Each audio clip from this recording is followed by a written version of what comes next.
Let's start by talking about this spring offensive we keep referring to. What does it mean? Where are the key areas of concern? Because we know that fighting is ongoing. So what happens come the spring?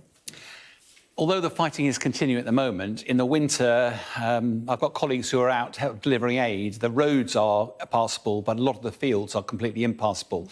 That means manoeuvre warfare is really, really difficult. But come springtime, when the land hardens up again, spring offensive can start. So both sides are expected to launch major offensives. Now, let's be clear, I can't get inside Putin's head or Zelensky's head, but from a military perspective and discussing with analysts, we can have a quick stab at what's going on. From a Russian perspective, Putin's focused on the special military operation, and that seems to be around the Donbass and the Crimea.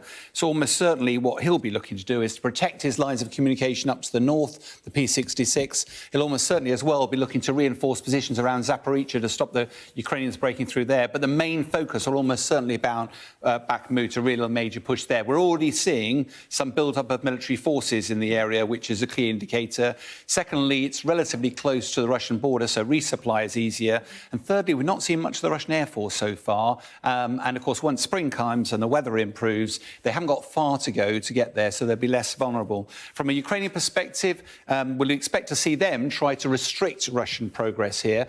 Unlikely to be able to stop it completely, but they'll try to eke out a really heavy price from Russia for doing that. Almost certainly they'll be trying to interdict the P66, the lines of communication, down.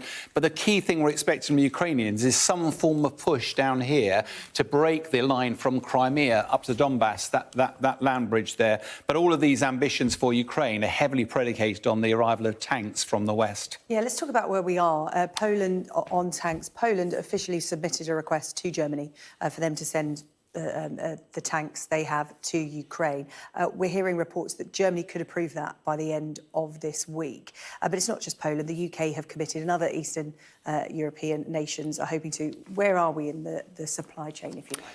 Part of this is the sensitivities around Germany about committing to tanks. And I think, although nothing's been decided yet, the German minister, Annalena Baerbock, announced just earlier on today, here she is at a press conference, that actually Germany would not stand in the way of other countries providing those tanks. Now, up till now, Germany needs to provide the export licences, and the whole focus was on Germany. Well, of course, Germany, for all sorts of historical reasons and written into their constitution, it's really uncomfortable for them to be at the forefront of this decision. So not standing in the way is political language for we're likely to approve it. As you say, Poland has applied for it, and therefore really fully expecting. And that will allow Germany to focus on potentially spare support, because all these tanks will need spare support, but also there'll be training. It's getting the tanks in there first thing, even if they arrive tomorrow. They wouldn't be able to use them until that training has been done.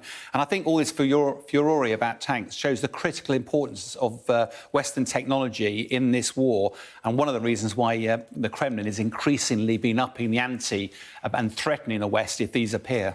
Can we just talk briefly before we go about tension in the Russian military ranks? We are hearing about a bit of a falling out between the Russian top brass and the Wagner Group, which is the mercenary group that is operating with Russia in this war.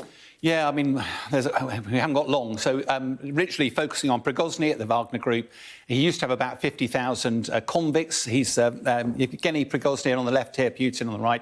50,000 convicts, apparently they're down to about 10,000 now. Huge casualty rates, some of them being captured, some of them have just run away. There was a time when Putin, it was useful to use the Wagner Group. His military forces had stalled, the Wagner Group took the lead, made some progress, but at huge cost. But also Prigozhin started to get ideas above his station. Now they've got Gerasimov in, the new Russian general. He's now much more focused on delivering military effect. It appears that Yevgeny's days are numbered.